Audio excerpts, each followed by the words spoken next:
ఆనాటి ప్రభుత్వం కేంద్ర ప్రభుత్వంతో ఒక ట్రైపార్టీ అగ్రిమెంట్ చేయడం జరిగింది. ఇదే అంశాన్ని అసెంబ్లీలో కూడా గౌరవ ముఖ్యమంత్రి గారు దీని మీద డీటెయిల్ గా డిస్కస్ చేయడం జరిగింది. ఈ ట్రైపార్టీ అగ్రిమెంట్ కి సంబంధించిన అంశాన్ని నాకు తెలిసి సుదీర్ఘంగా ఒక 2 days చర్చ జరిగింది.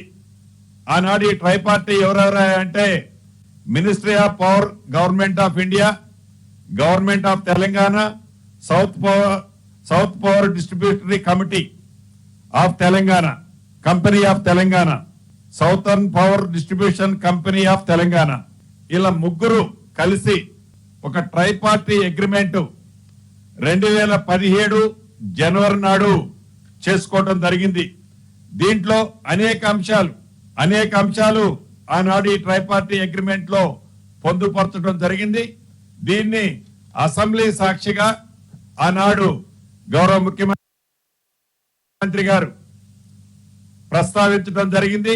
దీంట్లో కూడా మీటర్ల అంశం, ఈ పవర్ సెక్టార్ కి సంబంధించిన మీటర్ల అంశం, ఇతరత్ర కూడా ఫుల్ ప్లెడ్జ్ లో డిబేట్ జరిగింది.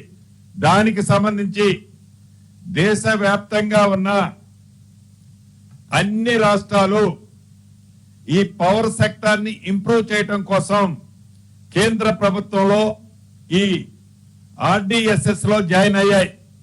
ఆనాటి ప్రభుత్వం ట్రైపార్టీ అగ్రిమెంట్ అయితే చేసింది, కానీ మళ్ళీ చెప్తున్నాను, కొత్తగా ఈ ప్రభుత్వం ఈనాడు తీసుకున్న నిర్ణయం కాదు. దీంట్లో ఈ తీసుకునే నిర్ణయంలో మీటర్ల ప్రసక్తి ఎక్కడా రాదు. కానీ ఆనాటి ప్రభుత్వం ట్రైపార్టీ అగ్రిమెంట్ లో ఏవైతే మీటర్లకు సంబంధించిన అంశంలో కూడా వారే సిగ్నేచర్ చేశారు. ఈ అంశం ఈ రోజు డిస్కషన్ చేసేది కాదు.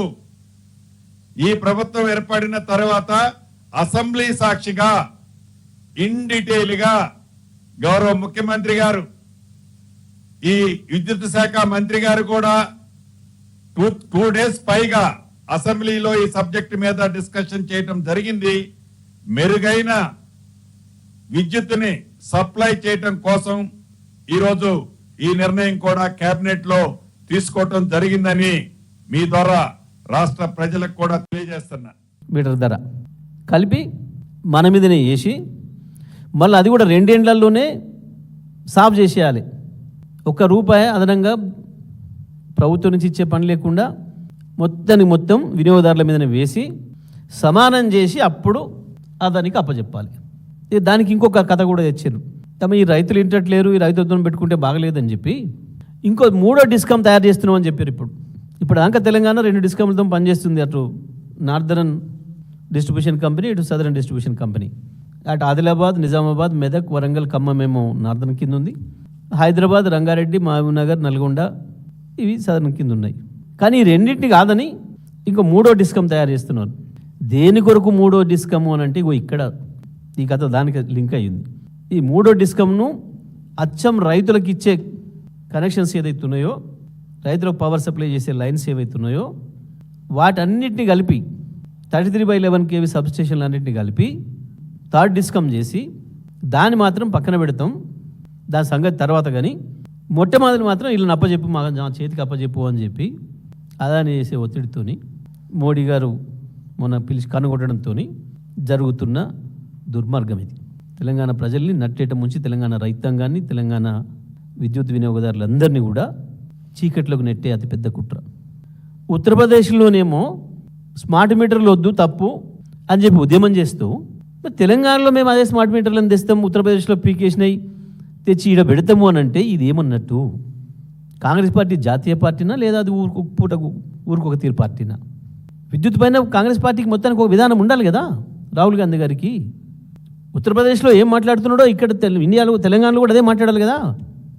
అక్కడ వద్దని ప్రియాంక గాంధీ నాయకత్వం వహించి రోడ్ల మీద వరేస్తున్న స్మార్ట్ మీటర్లు తెలంగాణకి ఎట్లా లాభం అవుతాయి, తెలంగాణ వినియోగదారులకు ఎట్లా ఉపయోగమవుతుంది? ఇది రేవంత్ రెడ్డి, బాటి విక్రమార్క, లేదా అసలు పై నాయకుడు రాహుల్ గాంధీ సమాధానం చెప్పాలి తెలంగాణ ప్రజలకి. కేసీఆర్ మొత్తుకున్నాడు, అప్పుడే చెప్పిండు, ఎలక్షన్లు అప్పుడే ప్రతి సభలో చెప్పిండు, కాంగ్రెస్ని తెచ్చుకోకుండా మీ పని చీకట్లు అవుతాయి, మీ బతుకు చీకట్లు అవుతాయి, రైతులకు మీటర్లు పెడతాడు అని చెప్పి. మేము ఇవాళ తెలంగాణ రైతాంగాన్ని కావచ్చు, తెలంగాణలోని అన్ని వినియోగదారులు హైదరాబాద్తో సహా ఇవాళ ఇక్కడ మనం కూర్చొని మాట్లాడుతున్న ఈ భవన్తో సహా మీ మీడియా హౌసెస్తో సహా అన్నిటికీ కూడా స్మార్ట్ మీటర్లే వస్తాయి.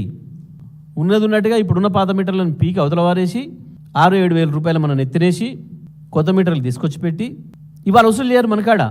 కానీ నెల బిల్లులలో వస్తుంది, నెల బిల్లులలో వస్తుంది ఆ కొత్త మీటర్ పెట్టే ఖర్చు. వాడే పెట్టి తెస్తాడు కదా, మనకెందుకు అనుకుంటారు కొంతమంది అమాయకంగా. కాదు, అది మీ నెత్తినే ప్రతి నెల పడుతుంది.